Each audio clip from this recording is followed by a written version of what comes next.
I learned to keep my mouth shut about my career around my family when I was 26. That was the year I started my PhD at Northwestern while my older brother Marcus finished his residency at Johns Hopkins, and my sister Diana made partner at her Manhattan law firm. I was the youngest of the Chin children, and in my parents' eyes, I would always be the one who stayed in school too long instead of getting a real job. Still a student at 26? Uncle Wei had said at that year's Thanksgiving, shaking his head. When will you earn actual money?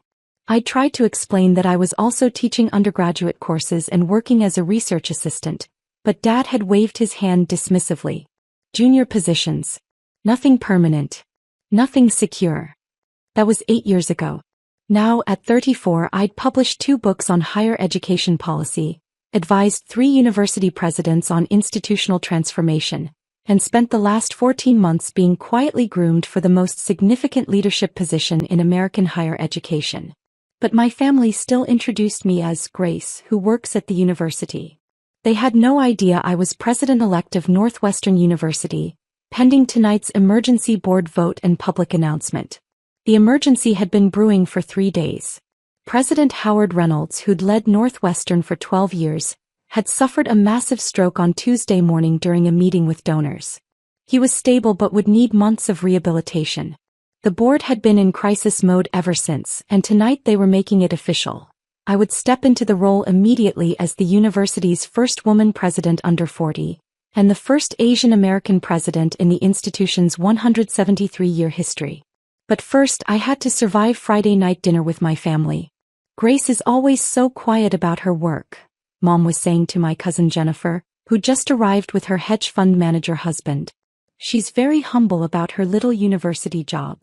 Little was an interesting way to describe Northwestern's $14 billion endowment and 21,000 students, but I just smiled and continued setting the table.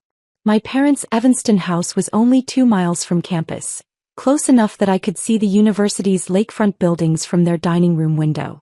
Close enough that I could have walked to the emergency board meeting scheduled for 8 o'clock tonight.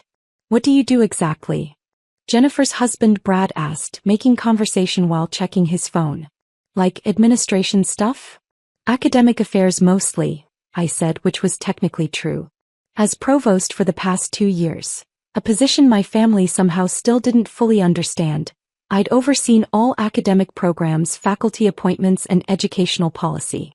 It was the second highest position in the university, but my family seemed to think I worked in some kind of glorified office management role. So like scheduling classes? Brad asked. Among other responsibilities, I said diplomatically.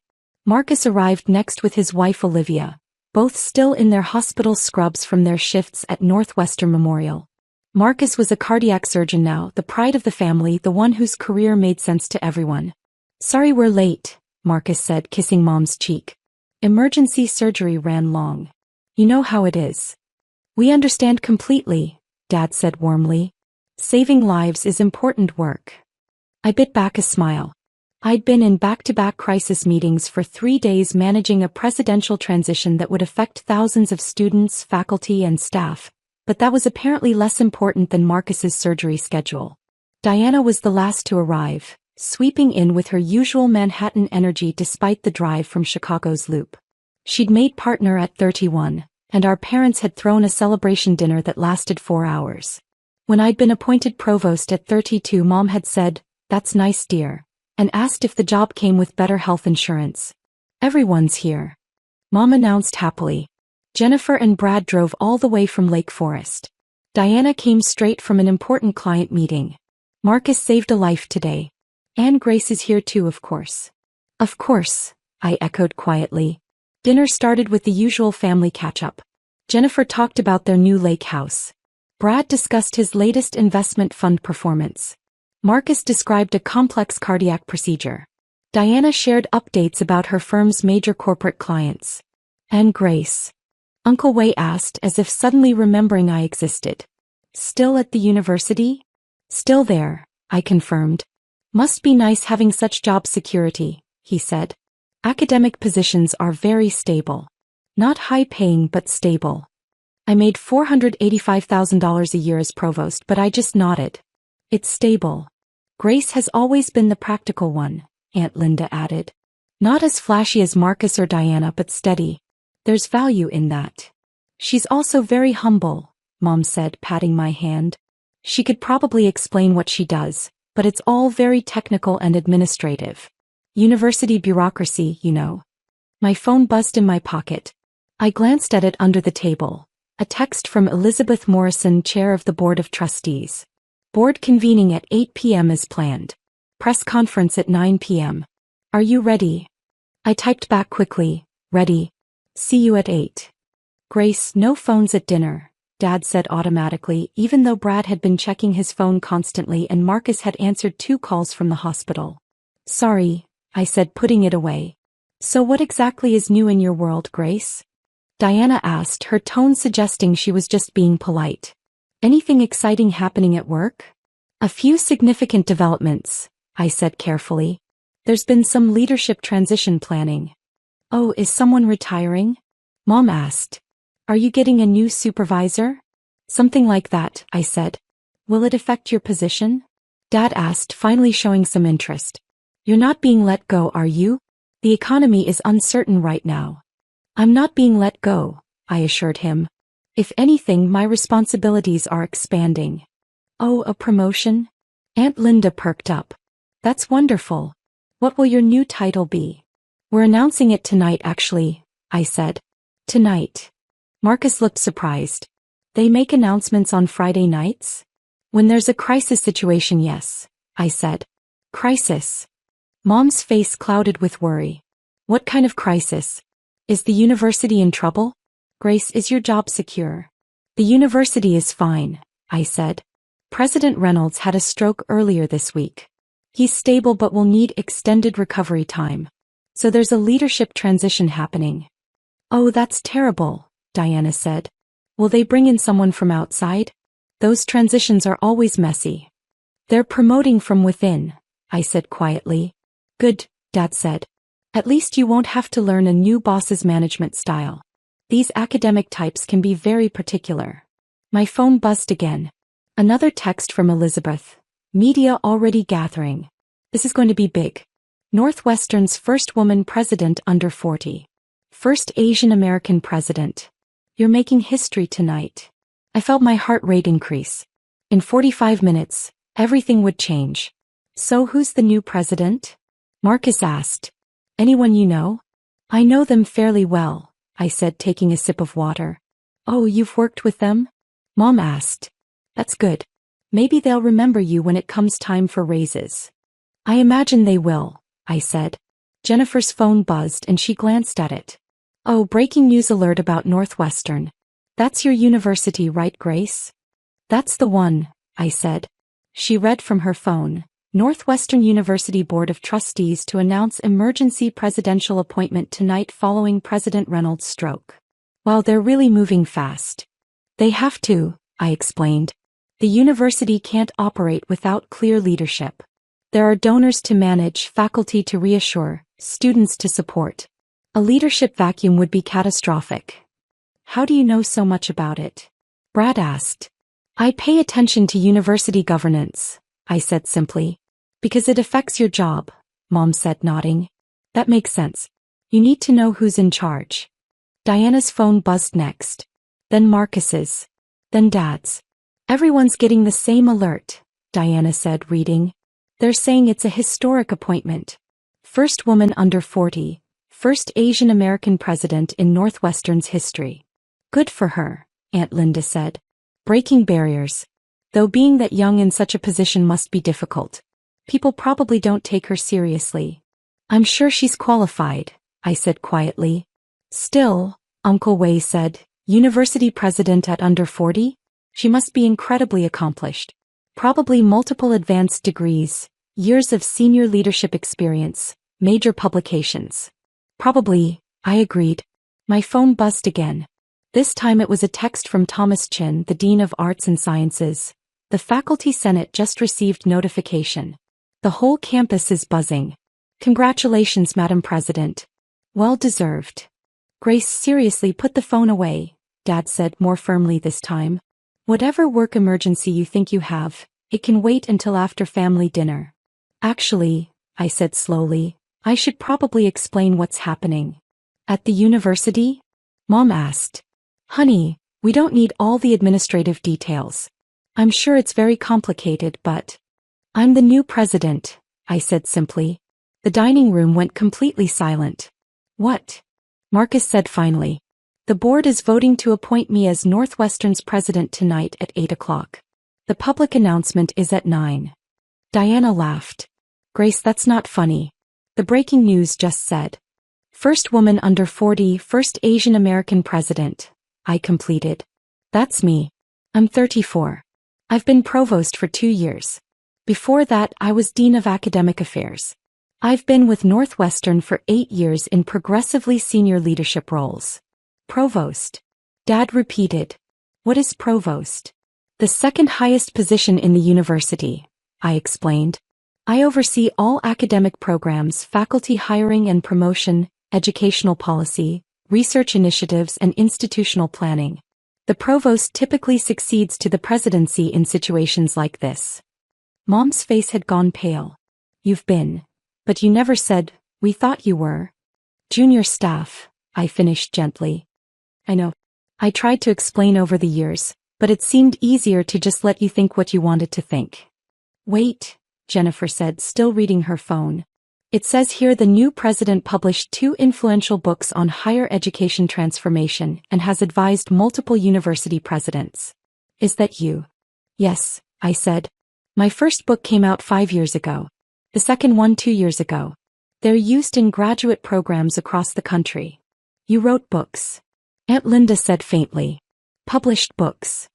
Academic press publications, I said. Not bestsellers, but influential in higher education policy circles. Brad was scrolling through his phone rapidly. Holy shit. Grace Chin, Northwestern Provost. Your biography is on the university website. It says you have a PhD from Northwestern, you are the youngest dean in university history, you've secured over $200 million in research grants, and you've been instrumental in transforming undergraduate education. That's mostly accurate, I confirmed. Marcus just stared at me. You're a university president. At 34. Pending the board vote, yes. But it's really a formality at this point. They've been preparing me for this transition for over a year. A year. Mom's voice cracked. You've known for a year that you were being considered for president? 14 months, actually. President Reynolds wanted to retire at the end of his current term, and he recommended me as his successor. The board agreed. We were planning for an orderly transition next June, but his stroke accelerated everything. Why didn't you tell us? Dad asked, and for the first time I heard genuine hurt in his voice. I took a breath. Because every time I tried to explain what I actually do, you assumed I was exaggerating or didn't understand my own job. When I became dean at 29, you thought it was a department secretary position. When I became provost at 32, you thought it was some kind of event planning role. It seemed easier to just let you think whatever you wanted to think. That's not fair, Diana said. We would have listened if you'd explained properly. Would you? I asked gently. Because I tried. Multiple times. But Marcus was always the doctor, you were always the lawyer, and I was always just still in school, or working at the university, in some vague administrative capacity. The silence stretched. It's 7:45, I said, checking my watch. I need to leave for campus in 5 minutes. The board meeting is at 8. The press conference is at 9. You're all welcome to watch the live stream if you want. You're leaving, Mom said. But we haven't finished dinner. I have to, I said. I'm about to become the president of a major research university. That's slightly more urgent than pot roast. Grace, Dad said, his voice strange. Are you angry with us? No, I said honestly. I'm not angry. I'm just tired of being invisible. And after tonight I won't be invisible anymore. So you can either adjust to that reality or you can keep thinking of me as junior staff. But the facts won't change. My phone buzzed insistently. Elizabeth again. Where are you? We need you here for pre-meeting brief. I have to go, I said, standing up. The live stream will be on Northwestern's website at 9 p.m. I'd appreciate your support, but I understand if you need time to process this. I grabbed my coat and bag, heading for the door. Behind me, I heard the family erupting in conversation, everyone talking over each other. Did you know about this? How did we not know? A university president? She's been lying to us. I paused at the door and turned back. They were all still seated at the table, looking shocked and confused and upset. I wasn't lying, I said clearly. I was living my life and building my career. You just weren't paying attention. Then I walked out into the October evening, leaving my family and their assumptions behind. The drive to campus took 8 minutes. I parked in my reserved spot, the one marked Provost that would be changed to President by Monday morning, and walked quickly to the Rebecca Crown Center where the Board of Trustees was gathering. Elizabeth met me at the door. She was 62, a former university president herself, and had been my mentor through this entire transition. "How was family dinner?" she asked, seeing my expression. "Enlightening," I said.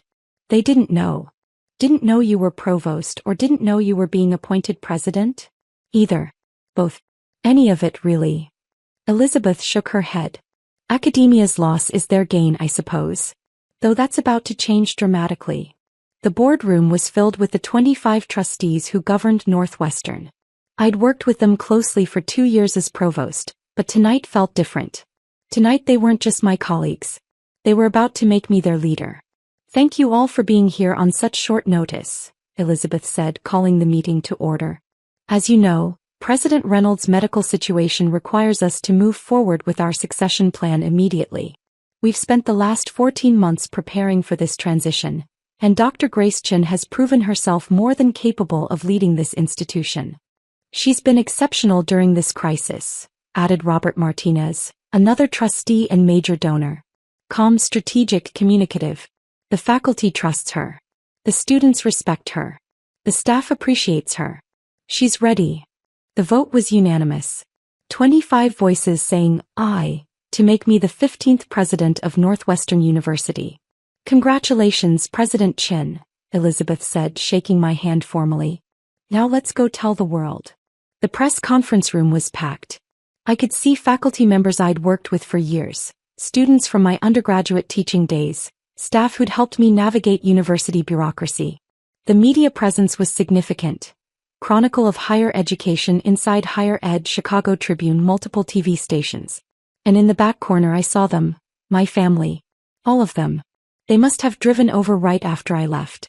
"Ladies and gentlemen," Elizabeth began, stepping to the podium. "Thank you for joining us on short notice. As you know, President Reynolds suffered a stroke this week and will require extended recovery time. After careful consideration, the Board of Trustees has voted unanimously to appoint Dr. Grace Chin as Northwestern University's 15th president, effective immediately." The room erupted in applause. I stood, moving to the podium, feeling the weight of the moment. "Thank you, Chair Morrison, and thank you to the board for your trust," I began. "This is not how any of us wanted this transition to happen.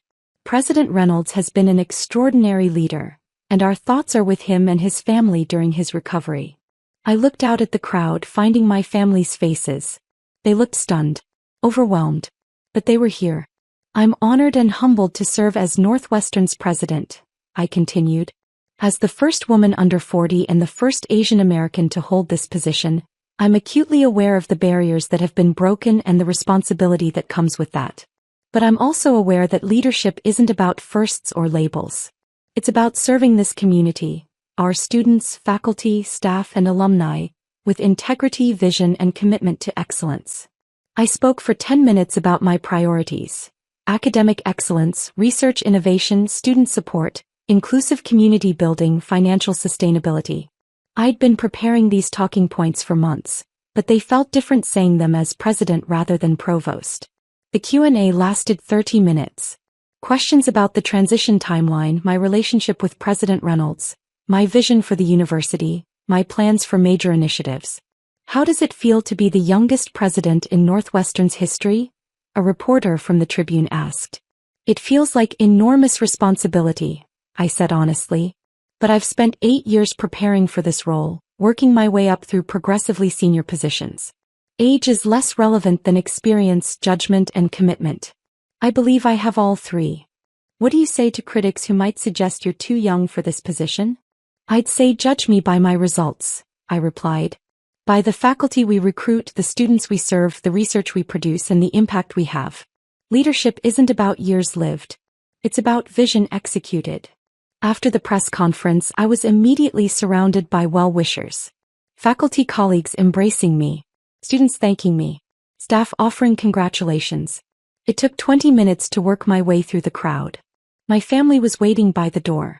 "Grace," Mom said, and I saw tears in her eyes. I had no idea. "I know," I said gently. "All this time," Dad said, shaking his head. "You were doing all this and we thought. You thought I was filing papers and scheduling classes," I finished. "I know." Marcus stepped forward. "I'm sorry," he said simply. "We should have asked more questions. Should have listened better. Should have seen you." "Yes," I agreed. "You should have." Diana was crying openly. "You wrote books. You're a university president. You've been leading one of the country's top universities and we didn't even know." "I tried to tell you," I said. "But it seemed easier to just focus on my work rather than fight to be recognized by my own family." "That's on us," Marcus said. "Not you. That's completely on us." Aunt Linda approached hesitantly. "Grace, honey, I'm so sorry. We dismissed you for years. Made you feel small. And you were out here being extraordinary." "I wasn't trying to be extraordinary," I said. "I was just doing the work I loved and trying to make a difference. The titles came from that, not the other way around." Jennifer and Brad stood awkwardly to the side. "We feel like idiots," Jennifer admitted. "Talking about hedge funds and lake houses when you're running a university." "You didn't know," I said. Though part of me wanted to add, "because you didn't bother to ask." Elizabeth appeared at my elbow. "President Chin, the faculty senate leadership would like a word. And the donor relations team needs to brief you on calls they've been receiving." "I'll be right there," I said. I turned back to my family. "I need to work. This crisis doesn't end just because we've announced the transition. I have weeks of 18-hour days ahead of me. Can we help?" Mom asked. "Is there anything we can do?" "You can tell people you're proud of me," I said quietly. "That would be new." Mom flinched. "Grace, we are proud. We just didn't understand." "You didn't understand because you never asked," I interrupted, years of frustration finally breaking through. "You assumed. You dismissed. You made me feel invisible in my own family while I was being recognized across higher education. So yes, you can be proud now. But it would have been nice to feel seen years ago." "You're right," Dad said, his voice rough. "You're absolutely right. And we're sorry." I looked at my family, really looked at them, and saw genuine remorse. Confusion. But also something new, respect. "I have to go," I said. "But you're welcome to stay on campus, walk around, see where I work. The provost's office, my old office, is in University Hall. There's a plaque outside with my name and accomplishments. You can read what I've actually been doing all these years." I turned to go, then paused. "Mom, Dad, I'm not angry. I'm hurt. There's a difference. And I don't need you to understand everything about higher education governance. But I needed you to respect that what I do matters. That I matter." "You do," Mom said, tears streaming down her face. "Grace, you do matter. You always have. We just failed to show it." "Then start showing it now," I said. "I'm going to be a very public figure from here on out. Northwestern's president is a high-profile position. There will be media coverage, public appearances, speeches, controversies. I need my family's support, not their confusion about what I actually do for a living." "You have it," Marcus said firmly. "Whatever you need." "We're here," Diana added. "Really here. Not just physically present but actually paying attention." I felt something loosen in my chest. "Hey," I said. "Then let's start over. Hi, I'm Grace Chin. I'm the president of Northwestern University. I oversee a $14 billion endowment, 21,000 students, 3,400 faculty members, and 17,000 staff. I published 2 books on higher education transformation. I've been preparing for this role for 14 months, and I'm scared and excited and determined to do it well." Mom laughed through her tears. "Hi, Grace. I'm your mother and I'm incredibly proud of you. And I'm sorry it took becoming university president for me to really see you." We stood there for a moment, something shifting in the family dynamic that had been rigid for so many years. "President Chin?" Elizabeth called. "We really do need you. Coming, I replied. I hugged my mom quickly, then my dad, then each of my siblings and relatives. Stay as long as you want. Explore campus. There's a nice coffee shop in Norris Center. I'll call you tomorrow. Then I walked away toward Elizabeth and the faculty senate leaders and the donor relations team and the hundreds of responsibilities that came with being a university president. Behind me, I heard Marcus say, "Our little sister is a university president. How did we miss this?" And Diana, we weren't paying attention. But we're paying attention now. The next 3 hours were a blur of meetings. Faculty concerns about the transition. Donor calls to reassure major supporters. Staff briefings about operational continuity. Media interview requests to manage. Crisis communication plans to finalize. At midnight, I finally returned to my office. Still technically the provost's office, but that would change Monday. Elizabeth had stayed with me through all the meetings, offering guidance and support. "How are you holding up?" she asked. "I'm exhausted," I admitted. "But also exhilarated. This is what I've been preparing for. It's scary and overwhelming, but it's also exactly where I'm supposed to be." "Your family came," she noted. "They did," I said. "Better late than never, I suppose." "They'll need time to adjust," Elizabeth said. "Everyone will. You're young for this position and that makes people uncomfortable. You're a woman, which makes people uncomfortable. You're Asian American, which makes people uncomfortable. You're going to face criticism and doubt." "I know," I said. "But I'm ready. I've earned this. I've prepared for this. And I'm going to be excellent at it." "You will be," Elizabeth agreed. "You already are." My phone buzzed with a text from Mom. "Your father and I walked through campus. It's beautiful. We saw your name on plaques, in directories, on office doors. We're reading your books tonight. We should have done this years ago. We love you and we're so very proud." I felt tears prick my eyes for the first time all night. I typed back, "Thank you. That means everything. I love you too." Then I shut down my computer, gathered my things and headed out into the October night. Campus was quiet now, most students in their dorms or the library. The lights of Evanston glittered around the lake shore. Tomorrow I'd begin my first full day as President Chin. There would be meetings to attend, decisions to make, constituencies to serve, crises to manage. There would be people who doubted me, criticized me, questioned my qualifications. But tonight I was just Grace Chin, 34 years old, who'd worked her entire adult life for this moment. Who'd earned every step of the journey. Who'd finally been seen by the people who mattered most. I walked across campus toward my car, past the buildings where I'd taught classes, conducted research, advised students, shaped policy and learned to lead. This was my university now. And I was ready to serve it with everything I had. The board meeting had come to order at 8 p.m. sharp, just as planned. And Grace Chin had been ready.